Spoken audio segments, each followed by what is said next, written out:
Most efficient heat pump and developed it. And these are the evaporators for that heat pump right here. They're 8 feet high, 3 feet wide. Now, the refrigerant we put in here boils at 40 degrees below zero.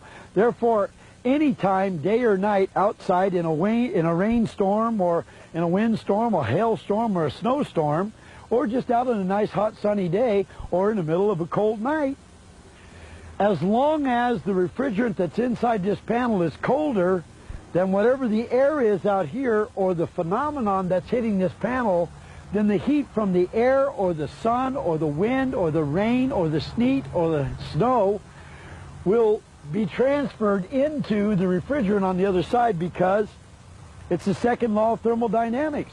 Hot goes to cold. So if this is the coldest thing outside, anything out there that touches it is going to give its heat to it. A little bit of heat goes a long way. That gas starts expanding like crazy, and as it expands, it then is drawn into the compressor, not through suction. I've got engineers and inventors that don't like to use the term suction, but through negative pressure. So as the compressor is creating this negative pressure, the gas is migrating to it. And so a compressor is a gas pump. It'll pump gas. And so the gas is being pumped by the compressor into the compressor, elevated in temperature.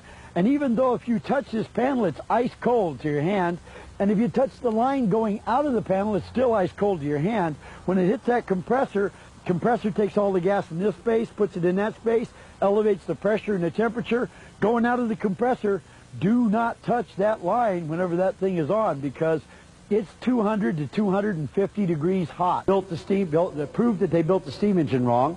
I had the pleasure of building his unit in my research lab, and we took his great big unit, because why wouldn't I want a great big one?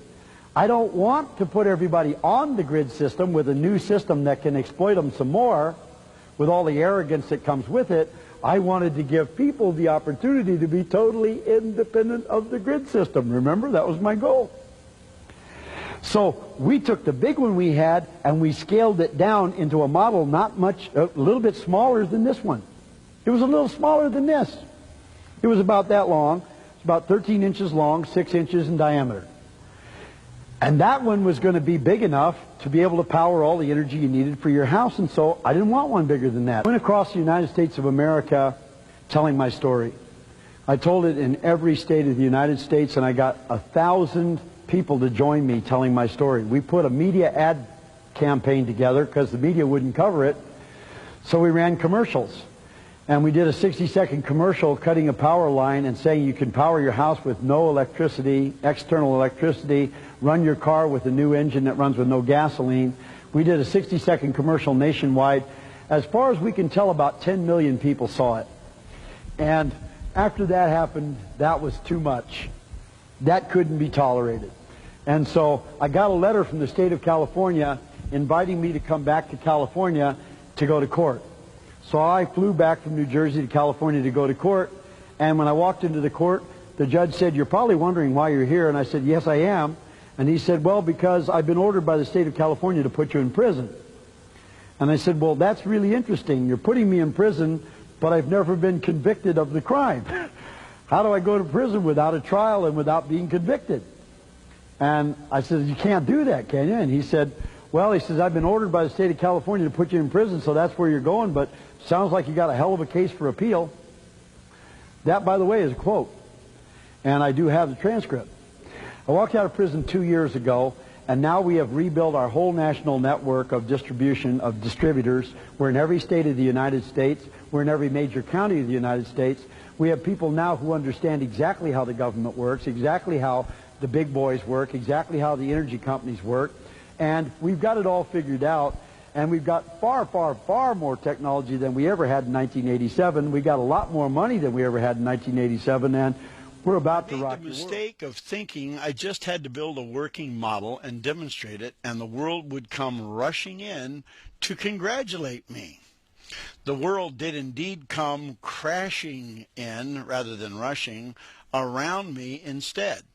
The sheriff of Ventura County, California, with plenty of help, confiscated my technology before it could even be demonstrated, and as a result, I was not able to show it to the public beyond the half dozen or so workers that we had in the research facility who had witnessed it prior.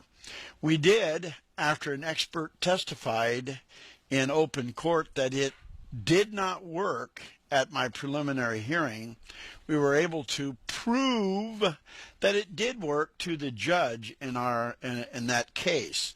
Charges were brought against me for fraud, and I was supposed to still be in prison at this day that I'm cutting this because I was amassing something like a 40-year prison term.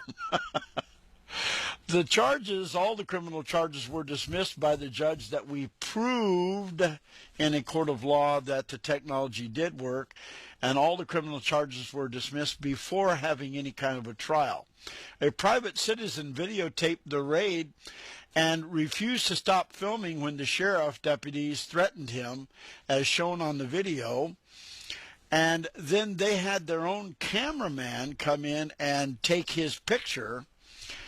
They tried to intimidate him out of videotaping, but he said he was making a documentary, and he's a private citizen, and he didn't work for me. And so they had no choice but to let him continue to film this. And so the video that you're watching was, we have a citizen to thank for that.